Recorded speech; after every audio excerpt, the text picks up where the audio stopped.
Maya Harris didn't move to suburban Ridgefield to wage a war. In fact, war was the last thing she wanted.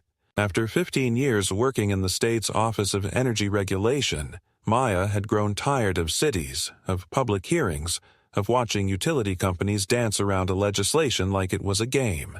She had spent over a decade advocating for ethical implementation of clean technology, inspecting power grids, overseeing compliance protocols, and advising rural programs on sustainable upgrades. Now, at 38, she wanted something simpler: a home, a quiet environment, and a modest project of her own. A space to live by the very standards she'd worked to promote. When she found the house on Crestview Lane, tucked just at the edge of town, with a sloped roof perfect for panel alignment and a broad southern exposure, she knew she'd found it. The neighborhood was mostly retirees and a few young families. No major commercial presence, minimal through traffic. A place where people waved in the mornings but didn't pry. That suited her perfectly. The installation began 2 weeks after closing. Maya contracted a certified solar installer, Precision SunTech, a reputable state-approved vendor, and oversaw the process like clockwork. She submitted her site plan to the local zoning office, confirmed that the area had no legally binding solar restrictions, obtained the structural clearance from her engineer, and had the system grid ready within 20 days. The panels weren't flashy. No reflective blue glare or massive protruding infrastructure. She chose matte black monocrystalline panels, low-profile mounting, and a hybrid inverter that stored excess energy for off-peak use. For Maya, the aesthetic mattered just as much as the efficiency. Her energy independence wasn't performative. It was personal. The problems didn't start with an official letter or some overreaching ordinance. They started with a knock at the door on a Thursday morning. Maya had just finished calibrating her app to sync with the solar monitoring portal when she heard the knock, sharp, deliberate, and somehow already annoyed. She opened the door to find a woman in her mid-60s standing with her arms folded across a pale yellow cardigan. Her hair was pulled into an impeccable twist, makeup subtle but deliberate, and her smile, though present, didn't quite reach her eyes. "You must be the new homeowner," the woman said, looking past Maya into the house as if trying to catalog its contents from the threshold. "I'm Karen. I live across the street." She gestured vaguely behind her without turning. "We've all been keeping an eye on your little renovation project." Maya offered a measured smile. "Good morning, Karen. Yes, I'm Maya Harris, just finishing up the solar install." Karen's lips tightened. "Yes, I can see that. A bit of a surprise, honestly. Most homeowners in this area try to maintain the original character of the properties." Maya nodded politely but said nothing. She'd encountered these types before, self-appointed community custodians who framed opposition as concern. Karen continued. "I've spoken to a few of the neighbors," she said, her tone syrupy with faux camaraderie. "Oh, they're worried that those devices might decrease curb appeal. They reflect light at odd angles, and there's the whole property value conversation we might have." Maya had no intention of debating falsehoods on her doorstep. "Everything was permitted through the county," she said evenly. "The panels meet all local and state standards. There's no violation of code or aesthetics guidelines." Karen raised her eyebrows as if surprised to be challenged. "Permits or not, some things are simply out of place. This is a traditional neighborhood. People come here for a certain atmosphere." Maya resisted the urge to sigh. "If there's a formal concern, you're welcome to file it through the proper municipal channels." Karen's smile didn't flinch, but her eyes hardened. "Well, I do hope it doesn't become an issue. The community here is tight-knit. We like to handle things respectfully." Maya offered a firm nod and closed the door as politely as she could manage. That should have been the end of it, but Maya knew better. People like Karen didn't stop when told no. They circled, they maneuvered, they rephrased their discontent as civic duty. That evening, Maya took a walk around the neighborhood. The streets were clean, the lawns obsessively trimmed. A few neighbors nodded curtly but didn't make conversation. Across the street, Karen was on her porch with another woman, pointing toward Maya's house and speaking in hushed tones that stopped the moment Maya passed. She didn't acknowledge it. Instead, she walked around to the back of her property, checking the panel array. The sun was dropping lower now, hitting the western edge, and the energy graph showed an optimal draw for the time of day. Everything was functioning flawlessly. She should have felt satisfaction. But something in the air was off. 2 days later, Maya noticed that the production log dipped more than it should have. At first, she thought it might be cloud coverage, but the sky had been clear all day. Curious, she stepped outside and looked toward her southern lot line. And there it was.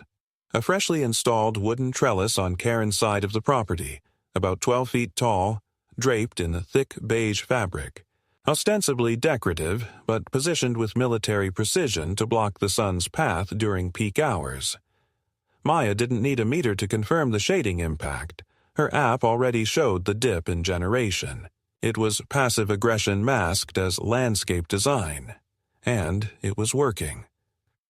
Maya took photos, not for retaliation but documentation. She reviewed her survey, ensured there was no encroachment, and filed a brief report to the town development office, not as a regulator, but as a homeowner concerned about possible non-compliant structures. She knew better than to announce her credentials. That always colored the outcome. Instead, she stuck to the facts. She didn't expect an immediate resolution.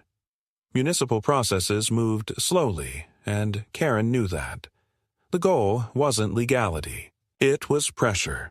What followed over the next week was a campaign of subtle resistance.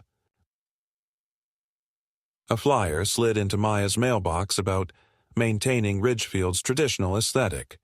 An unsigned note taped to her side gate read, "Don't ruin the skyline." She caught a neighbor across the street aiming a mirror at her panels. One afternoon, then pretending to sweep the porch when Maya made eye contact. At no point did anyone make an overt threat or accusation. That was the strategy. To isolate, to unsettle, to make her presence feel disruptive. But Maya wasn't new to pressure. She'd spent years watching corporate executives try to bluff their way past regulatory standards with manufactured doubt and weaponized ambiguity. She'd testified in public hearings where billion-dollar utility companies brought lobbyists to dress up non-compliance as innovation. If Karen and her allies thought polite hostility could wear her down, they misunderstood what kind of woman they were dealing with. She began logging every anomaly, shade shifts, noise levels, passive obstructions. She recorded timestamps of strange sounds at night, including a low humming from Karen's yard that suspiciously lined up with interference detected on her energy tracking system. She started locking her side gate.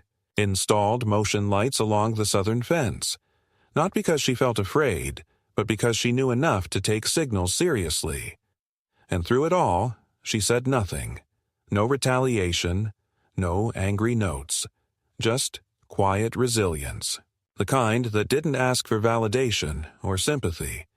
The kind that worked through systems, not scenes.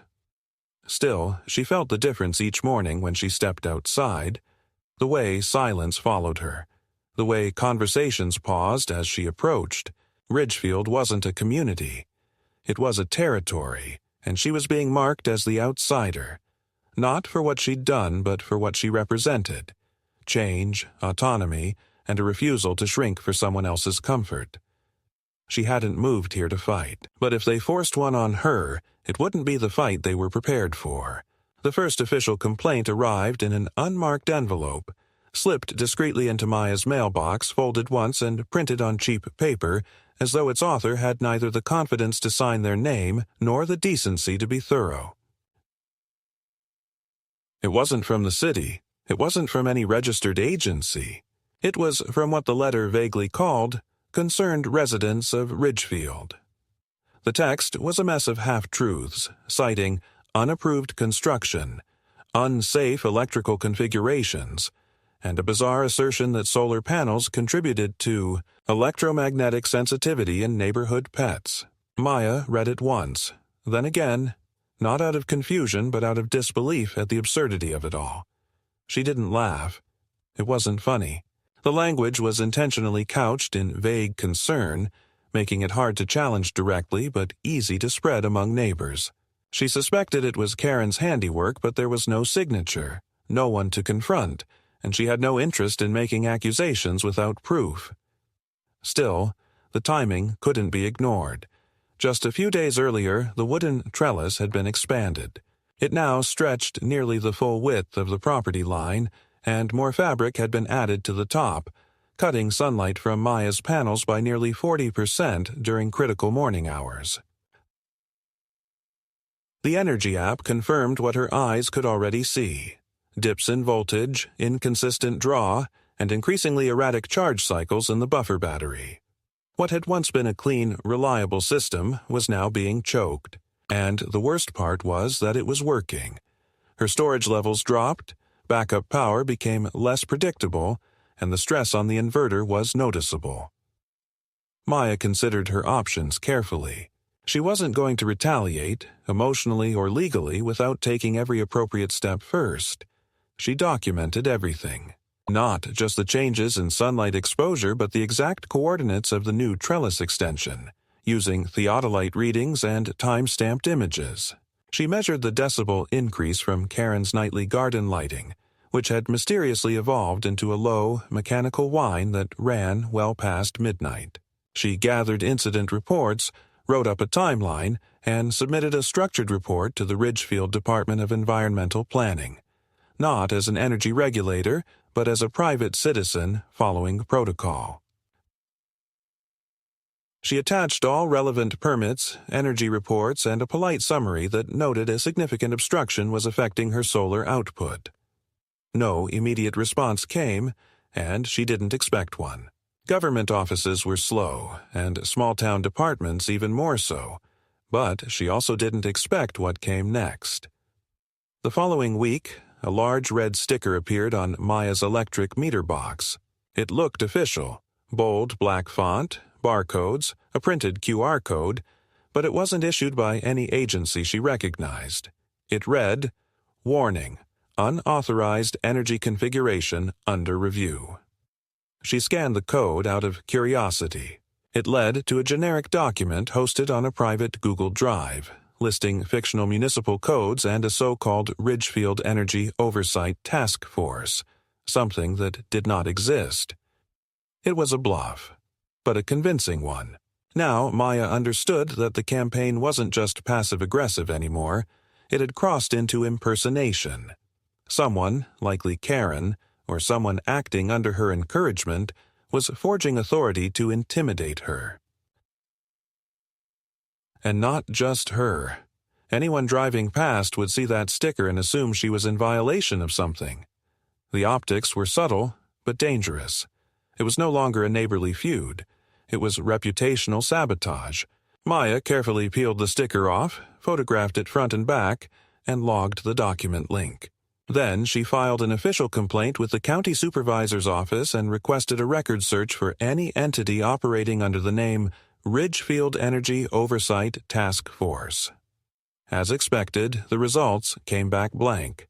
The entity didn't exist. But now the forgery was on record, and she included it in an amended version of her previous complaint. She had hoped to solve this without invoking her own professional background, but the escalation left her no choice. In her revised filing, she identified herself by name, certification number, and position. She flagged the sticker as a violation of impersonation under both local and state statutes, with potential criminal implications. Still, she said nothing to Karen. But that same evening, as Maya returned from a brief grocery run, she found her driveway partially blocked. Karen had dragged a large decorative planter across the street and placed it in the right-of-way, just enough to make reversing difficult. Next to it, a handwritten sign on a whiteboard read, "Construction vehicles not permitted after 6 p.m." It was absurd. There was no construction. The panels had been in place for over a month. This wasn't a message to the city or to a contractor. It was meant solely for her. She pulled in carefully, parked, got out, and moved to the planter without comment. Karen stood on her porch, wineglass in hand, watching with a smile that bordered on victorious. Maya didn't engage. She took the sign, the planter, and placed them just back onto Karen's side of the line, careful not to damage either. She didn't even glance in Karen's direction. That night she logged the event in her record. She also made her first call to a contact in the Department of Administrative Infrastructure. A quiet call, just to ask if there was any ongoing legislation that might be relevant to unauthorized obstruction of residential solar setups. The answer was no, but her colleague noted he'd heard of similar conflicts elsewhere. Solar pushback in suburban districts where informal associations tried to curb installation through intimidation rather than code. The more she listened, the more she realized this wasn't just about Karen. It was about a pattern of people who believed their aesthetic preferences outweighed a homeowner's legal rights to sustainable infrastructure. And in Ridgefield, where old money met stubborn tradition, it was fertile ground for that kind of resistance. The next morning, Maya awoke to find small garden stakes hammered into the edge of her front lawn, each with a laminated tag. Pending review. Landscape alteration violation. There were 6 of them, evenly spaced, printed in the same font as the fake meter sticker. Her stomach sank, not from fear, but from the sheer pettiness of it all. Whoever was doing this wasn't trying to win legally. They were trying to exhaust her. But she didn't flinch. Instead, she removed the stakes, recorded the materials, and filed a second impersonation complaint, this time attaching a forensic PDF that analyzed the printer pattern and ink density.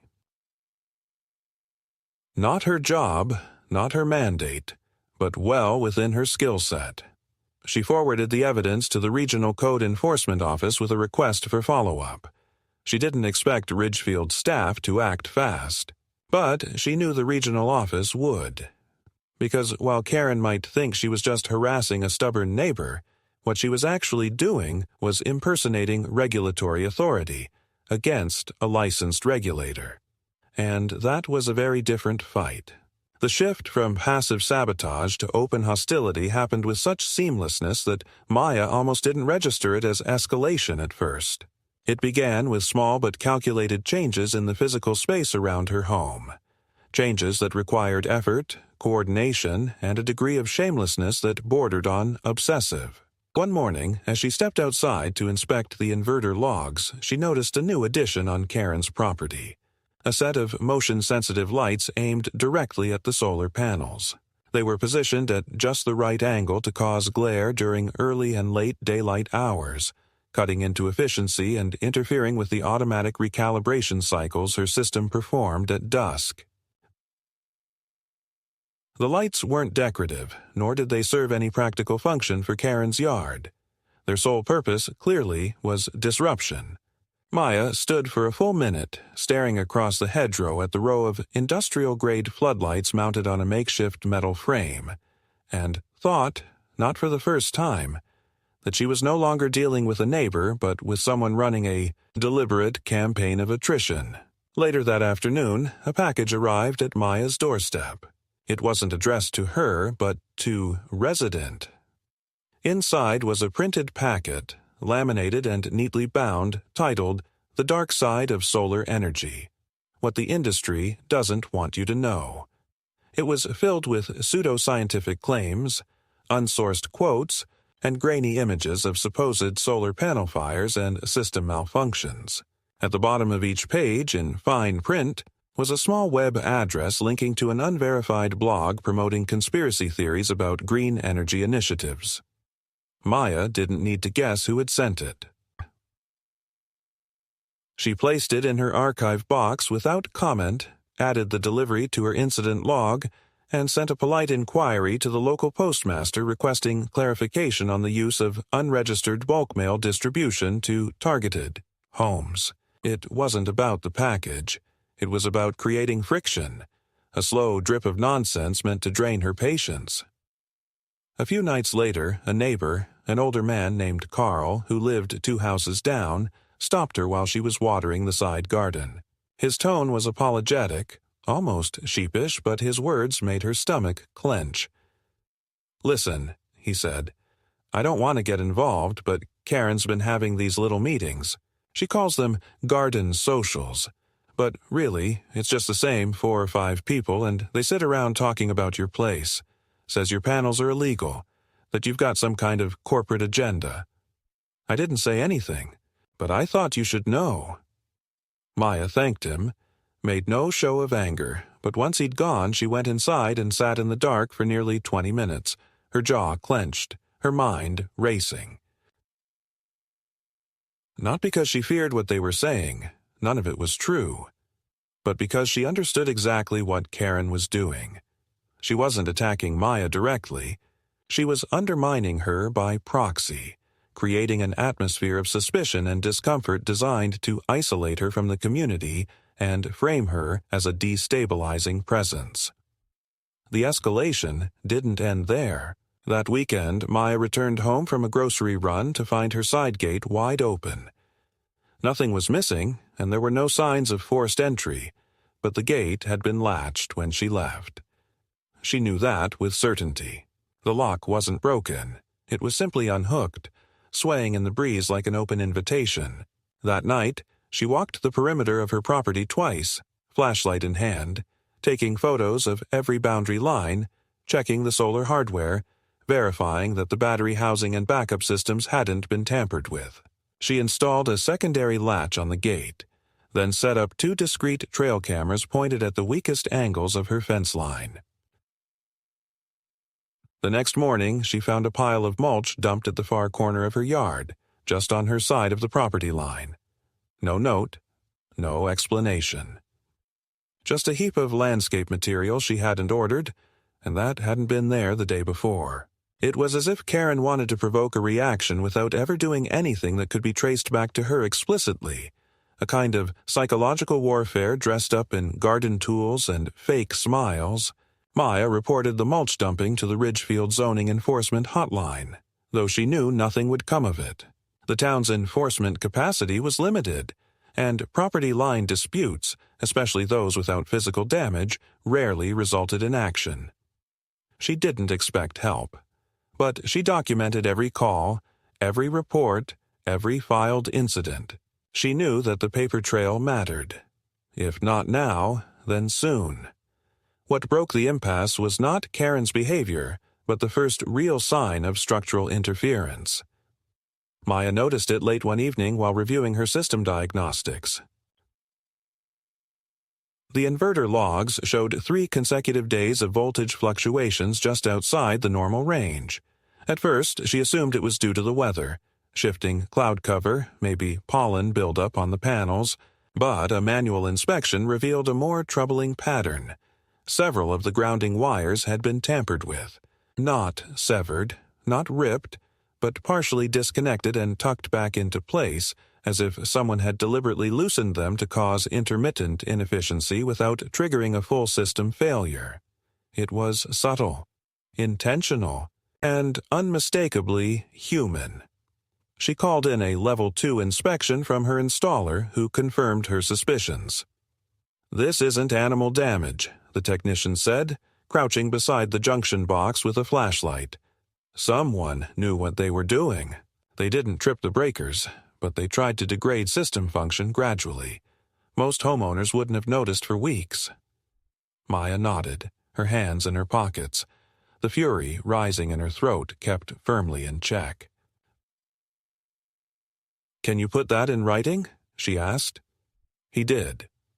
That same evening, Maya made her first formal contact with her department, not as an anonymous citizen, but as Maya Harris, state-certified energy regulator.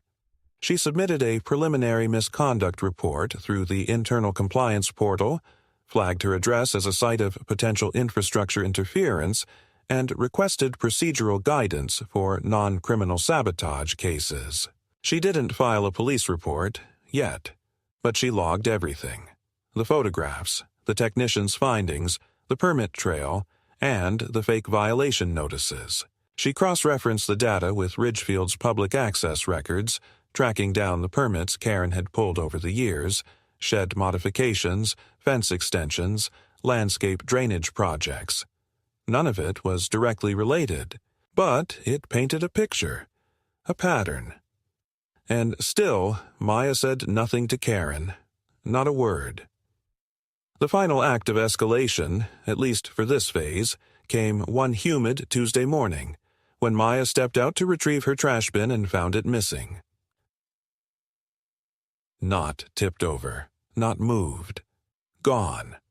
In its place was a laminated placard taped to the sidewalk, reading, "Waste container relocated due to non-compliance with street visibility standards."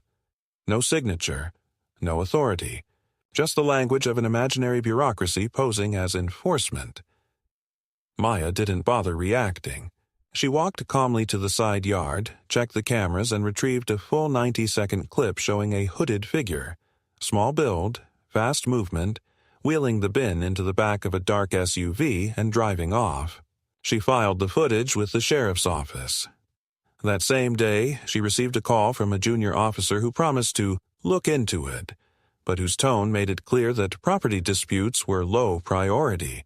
That night, Maya closed every curtain in her house, unplugged every auxiliary device, and sat in silence, reviewing the last 2 months of data. Not just the sabotage, not just the interference, but the psychological thread that tied it all together. This wasn't about panels. This wasn't even about her. It was about control. Karen had built a kingdom of unspoken rules, where quiet conformity was the currency of acceptance, and Maya had disrupted that by simply existing on her own terms. She hadn't fought back. Not yet. But now she had a file. Thick, documented, layered. And when the moment came, she wouldn't shout. She wouldn't plead. She would simply open the right door and let the truth walk through it. It wasn't the tampering or the false notices that finally shifted the balance. It was the silence. For nearly a week, Maya's surroundings grew still, unnaturally so. The motion lights stopped flashing at night, no new signs appeared in her yard, and Karen ceased her daily patrols of the property line. Maya knew better than to believe it meant anything good. It wasn't surrender. It was repositioning. People like Karen didn't give up. They regrouped. And so Maya waited, sharpening her documentation, reviewing every minute of her security footage, cross-checking timestamps against energy logs, building a case that was no longer just circumstantial but systematic. By now, the sabotage was no longer just petty. It was affecting system stability.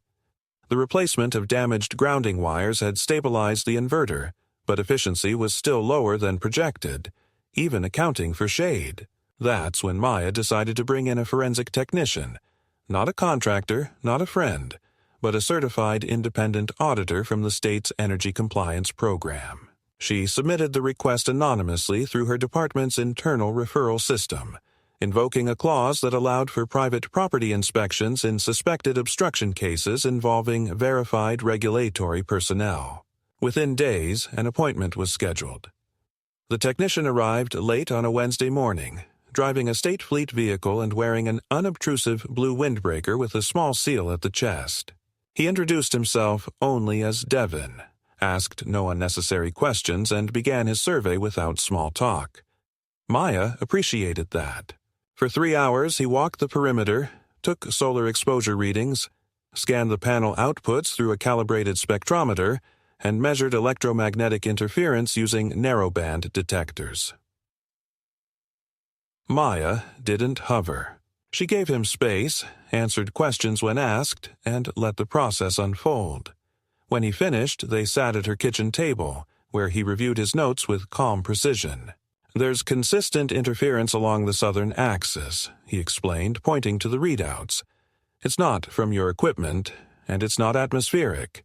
It's localized. Either a reflective surface or a concentrated light source is distorting the absorption angle, particularly between 7 and 10:30 a.m. And see here, this electromagnetic burst pattern? That's not normal. Something's emitting transient voltage near the western boundary. Maya nodded slowly, her mouth tight. Can you document that in full? I already started the report, he said. But listen, this isn't just a solar obstruction issue anymore. There are overlapping indicators of directed EM interference. If I report this as is, it may trigger a compliance escalation under grid disruption protocols. Do you want that? For a long moment, Maya said nothing. She looked at the graphs again, saw the consistency in the sabotage. It wasn't speculation anymore. It was verifiable. But it also meant that any formal report could elevate the conflict beyond residential boundaries. And she had to be sure that's what she wanted. Yes, she said quietly. File it. Devon nodded once and left without further comment. That same afternoon, Maya received a confidential email confirming the submission and informing her that the case would be reviewed within 10 business days. She didn't exhale. Not yet. Instead, she went outside and stood in her garden, staring at the row of panels. Silent, sleek, unassuming, and felt the weight of everything behind them. Not just wires and circuits, but weeks of psychological erosion, of being painted as the problem in her own home. The panels had become a symbol, not of rebellion, but of refusal. Refusal to yield to illegitimate authority disguised as neighborly concern. That evening, Karen made her move. Maya heard the commotion before she saw it. 3 voices arguing near her driveway. One of them unmistakably Karen's, sharp and clipped, alternating between accusation and condescension. She stepped outside to find Karen, another neighbor named Lyle, and a woman Maya didn't recognize, all standing near the sidewalk gesturing toward her fence. Lyle turned red when he saw Maya, muttered something, and quickly stepped back. The stranger said nothing, just watched. Karen turned with a theatrical sigh. Maya, we were just discussing the visual impact of your panels. It seems they're violating the updated Neighborhood Visual Harmony Clause. There's no such clause, Maya said flatly. Karen's smile was brittle. Well, a few of us have drafted a petition to formalize it. I'm sure you understand. It's about the look and feel of the community. Property values are a shared responsibility. Maya didn't blink. Are you aware that tampering with solar infrastructure is a state-level offense? Karen laughed, too loudly, too rehearsed. Tampering? Don't be dramatic. No one's touched your equipment. We're just expressing concern. I've submitted a formal interference report, Maya said calmly. It includes sensor data and independent verification. Any further obstruction could fall under regulatory violation. For the first time, Karen faltered.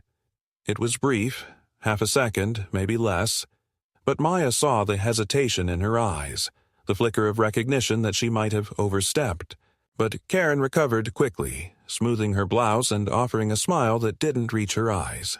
Well, we all just want to get along, she said, and with that she turned and walked away, her entourage following, though the stranger paused a moment longer than necessary before leaving. Maya returned inside, not satisfied but certain. Karen wasn't retreating, she was recalculating. But now Maya had crossed the line from passive defense to active containment. She was no longer waiting. She was preparing. And when the 10 days passed, the state's response arrived not as a letter, but as a phone call. The case had been escalated. A field investigator would be visiting Ridgefield within the week. The voice on the line was professional, concise, and perfectly neutral. But Maya heard the subtext. It was beginning. Quietly, thoroughly, and without room for Karen to maneuver behind smiles and trellises. Maya didn't cheer. She didn't celebrate.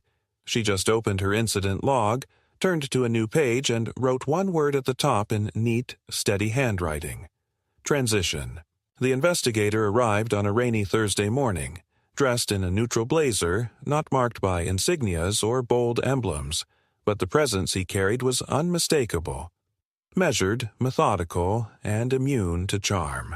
His name was Russell Dent, and he didn't introduce himself with pleasantries. He simply handed Maya a folded badge, confirmed his intent to conduct a formal residential inspection regarding reported interference with certified solar infrastructure, and asked if she had any new materials to submit. She handed him a USB drive with her full documentation, neatly compiled and time-stamped, including trail cam footage, inverter logs, third-party technician reports, and a compiled pattern of neighborhood disruptions. He nodded once, pocketed the drive, and began the inspection. Over the next 4 hours, Russell documented every inch of the solar array and surrounding property. He used calibrated tools to confirm exposure loss, magnetic field irregularities, and an atmospheric distortion layer that appeared to trace back to a series of mirrored surfaces installed along Karen's side of the property. Maya hadn't noticed the latest additions. Discrete reflective tiles mounted under the edge of her neighbor's elevated garden wall, small enough to blend into the stonework, yet perfectly angled to distort light trajectories. Russell didn't comment. He took photos, noted the angle, and moved on. By noon, a formal notice had been issued to the Ridgefield Zoning Committee, citing grounds for potential breach of clean energy rights under state protections. Maya received a copy via encrypted email, marked with a unique compliance ID and an appended clause reserving the right to initiate administrative enforcement if voluntary correction was not completed within 14 calendar days. She didn't smile, not out of humility or restraint, but because she knew what 14 days meant to someone like Karen. It meant time to retaliate. And Maya was right. That very evening, the first coordinated move struck with unnerving precision. A printed flyer appeared in every mailbox on the block, folded and slipped without postage, marked in bold letters, "The Truth About Solar Invasion." It featured a grainy image of Maya's house, taken from the sidewalk but clearly timed for effect, during peak sunlight, with the panels casting sharp shadows across the roofline. The flyer warned of unregulated energy feedback, hazardous electromagnetic fields, and the urbanization of residential space. It was signed, Citizens for Neighborhood Preservation. The next day, 2 more households installed mock sunshields, large fabric awnings mounted at sharp angles on metal posts, ostensibly to protect their gardens, but clearly aimed to block the solar arc. Maya knew none of these installations had permits. She knew because she checked, twice, but she didn't act yet. She logged the events, marked the timestamps, and updated her dossier. On the 4th day, she found a brick placed under her rear tire, not wedged, but positioned so that when she reversed out of the driveway, it lodged itself under the wheelbase and caused a jolt strong enough to trigger a tire pressure alert. It could have been an accident, theoretically, but Maya knew better. Her trail cam footage confirmed it. Blurry, low light, but unmistakable. A figure in a hooded poncho crouching near her car at 3:18 a.m. She filed the footage to her case officer, copied Russell, and requested patrol presence during night hours.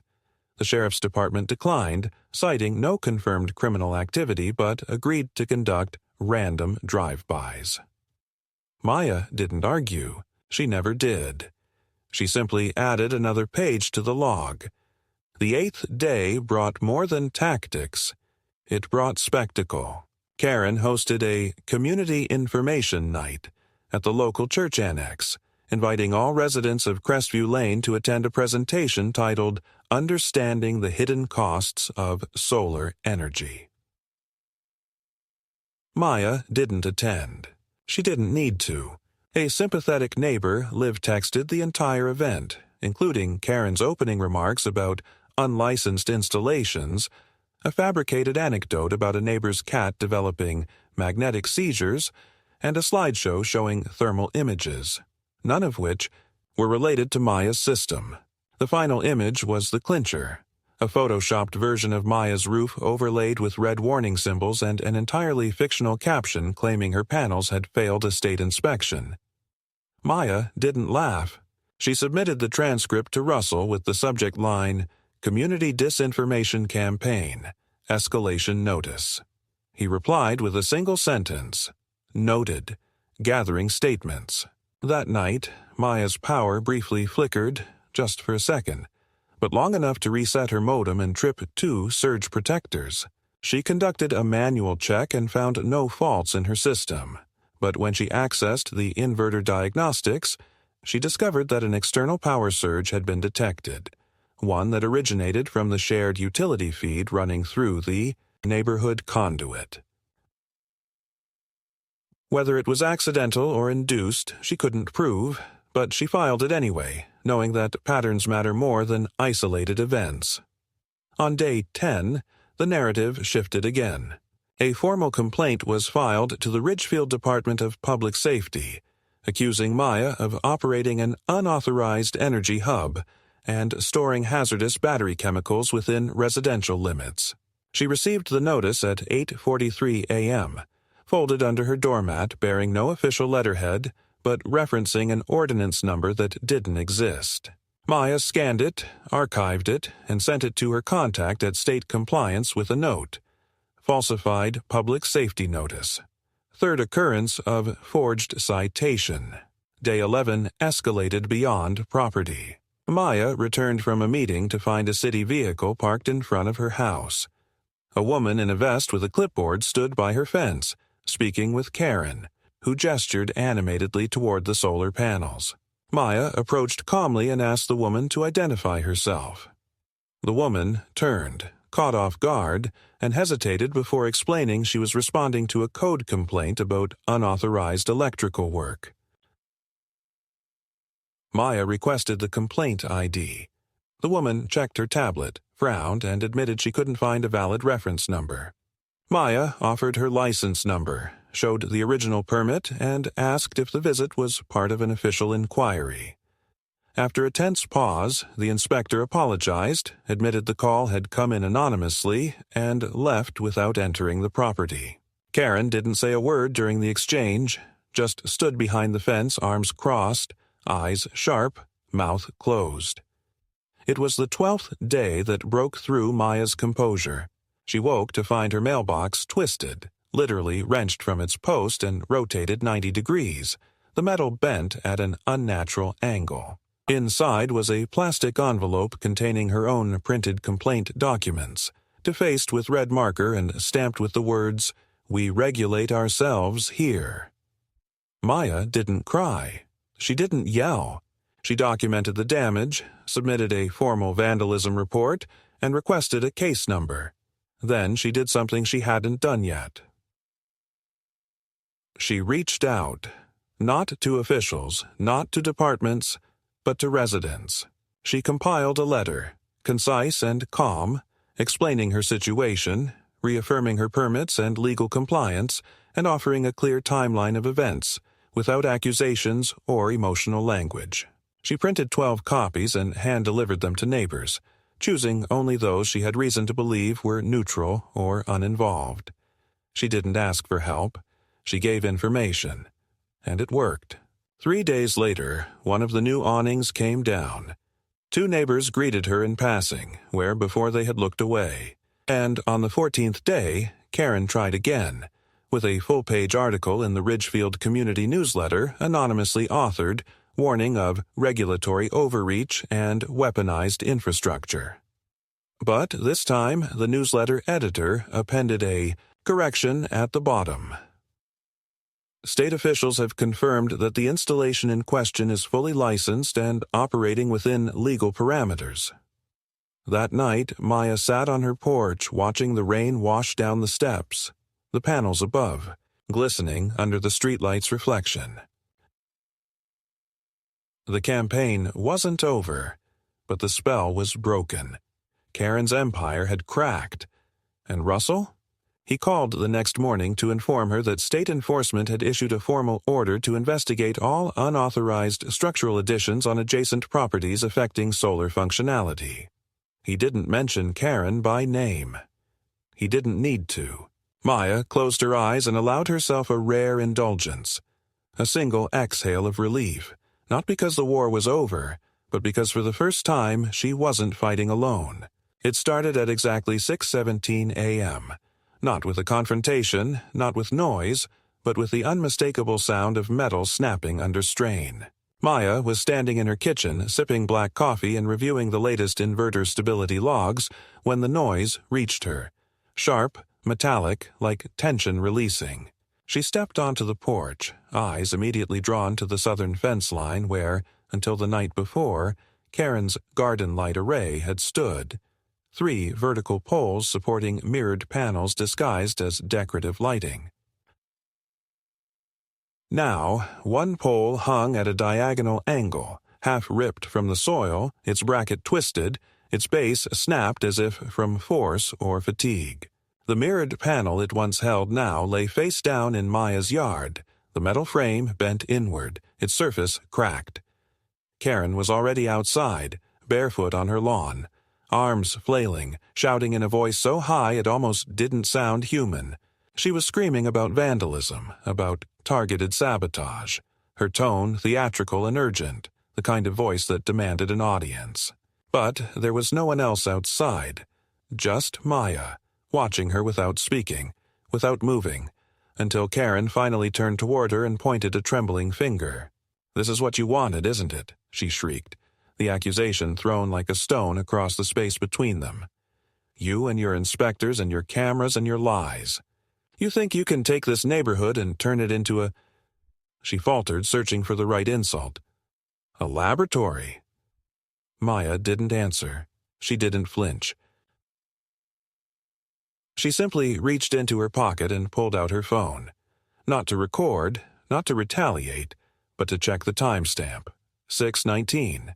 She opened the incident log and began typing silently as Karen continued her tirade, circling her yard like an actress on a stage with no script left to follow. Minutes later, the sheriff's deputy arrived, not because Maya had called, but because Karen had, shrieking through the phone to dispatchers about sabotage and threats. The deputy, a young man with a steady voice, listened to both sides, examined the fallen panel, and asked a few basic questions. Maya answered calmly, factually. Karen, still trembling, alternated between accusations and tears. Eventually, the deputy asked Karen if she had proof of vandalism. She pointed to the panel. He asked if there was security footage. She stammered something about neighborhood privacy and invasive recording. Maya didn't offer her trail cam footage. She didn't need to. She simply stated, for the record, that the structure in question had been the subject of a pending investigation, and that it had been noted in multiple formal filings as structurally unsound and illegally installed. The deputy gave a slight nod, made a few notes, and told both women to remain civil. Karen demanded a follow-up report. The deputy promised he'd file the call. Then he left. No arrests, no fines. Just silence. But it wasn't empty silence. It was decisive. Because for the first time, the consequence hadn't landed on Maya. It had landed on Karen. Not through confrontation, but through inevitability. That night, Maya received an official update from the Department of Energy Compliance. The investigation had concluded. The report verified multiple counts of targeted solar obstruction, unauthorized modification of light-emitting structures near residential infrastructure, and material misrepresentation in neighborhood complaints. 3 properties, Karen's included, were cited for violations, each ordered to remove obstructive installations within 10 days under threat of civil penalty. The mirrored panels, the angled awnings, the infrared projectors, every device deployed to sabotage her system, were now part of the official record. And more than that, the order stated clearly, retaliatory interference against certified energy systems constituted actionable violation under the state's Clean Infrastructure Protection Act. Maya didn't forward the document to Karen. She didn't print it. She didn't mention it at all. But the next morning, Karen's yard was stripped. The mirrored poles were gone. the fake garden lighting disassembled, the makeshift awning quietly dismantled by two men in gray coveralls who didn't speak, didn't look around, just worked fast and left without a word. For the first time in weeks, Maya's solar panels faced unbroken sun. The inverter showed full draw by 11 a.m. Her backup battery reached 100% before noon. She walked outside once, just to see it, to feel it. And in that moment, she understood what victory looked like. Not a declaration, not a confrontation, but the quiet return of something that had been hers from the beginning. That afternoon, a letter arrived. Not from the city, not from the state, but from Ridgefield's unofficial neighborhood committee. It was unsigned, formatted like a newsletter, and included a section titled, Reminder on Cooperative Conduct. The language was vague, but the implication clear. Maya was to be watched, managed, tolerated under probation. It was a paper shield, weak and reactionary, born not from strength but from humiliation. And Maya saw it for exactly what it was, a last attempt to control the narrative. She placed the letter in a folder marked Disregard, then closed her office laptop, stood, and walked into the backyard where her panels gleamed silently in the late afternoon sun. She wasn't thinking about Karen anymore. She was thinking about the system, about how close it had come to being crippled by stubbornness and ego, and how dangerous that dynamic was. Not just here, not just now, but everywhere this kind of quiet, entitled aggression masqueraded as civic pride. She was thinking about the people who didn't have her knowledge, her credentials, her access to oversight. People who would have folded, would have given in. Not because they were wrong, but because the effort to keep standing had been made unbearable. That night, Maya received an email from Russell. It was brief, professional, and final. Case closed. Full compliance verified. Well handled. She read it once, then again, and sat in the quiet for a long time before replying. She didn't need to say much. Just one sentence. Thank you. It mattered. Weeks passed, and the rhythm of life in Ridgefield began to reassemble itself around a new, quieter axis. Maya no longer documented every glance or minor infraction, no longer checked her surveillance footage every night or measured the angle of shade by hour. The panels operated at full capacity, uninterrupted, and her monitoring system began producing consistent data again. Stable input, smooth battery discharge, and no further spikes in interference. For the first time in months, her mornings unfolded without a sense of latent anticipation. She could stand on her porch with her coffee and not wonder what had been tampered with overnight. She still maintained her documentation. The habit was too deeply ingrained to stop entirely, but she no longer added pages with urgency or dread. The log became archival, not active. And in that small transformation, she recognized something even deeper, a return to her own space, not as a battleground, but as a home. Karen didn't speak to her again. There were sightings, of course, crossed paths at the end of the street, glimpses through windows, but no acknowledgement, no more staged confrontations. She seemed smaller now, diminished not in presence, but in influence. Her allies, once eager to share knowing glances or echo her warnings, had retreated to neutrality. They nodded to Maya again, greeted her in passing, asked once about her rain barrel system with genuine curiosity. The fear had passed. Or maybe the illusion of unity around Karen had simply dissolved, and with it, the need to appease her sense of power. Maya didn't take pleasure in it. That wasn't the point. She hadn't wanted to win a fight. She had wanted the right to live without manufactured obstacles. And now she had it. A month after the case was closed, Maya received an envelope from the Department of Energy Compliance. Not formal correspondence, but a small thank you note signed by a colleague who had worked behind the scenes on the case. It contained a single printed line. Your restraint did more than resistance ever could. Maya smiled, folded it once, and tucked it into the back of her logbook. She thought of it not as a commendation, but a summary, a quiet validation that strength could be patient, that authority didn't need to announce itself to be effective. The panels weren't just a technical installation anymore. They had become a symbol of boundaries held, of dignity maintained under pressure. That spring, a new neighbor moved into the house 2 lots down. A young couple, early 30s, with a toddler and a large dog. They introduced themselves one morning as Maya tended her back garden, asking politely about the solar system, its costs, its upkeep, and whether the neighborhood allowed for installations. Maya considered her response carefully. Then she smiled and said, "There's nothing stopping you." She offered to share her installer's contact and left it at that. The next month, the couple submitted plans for their own system. No protests followed. No complaints appeared. Karen didn't even comment, though Maya saw her watching one afternoon from behind her curtain as the new panel frames were laid out in the sun.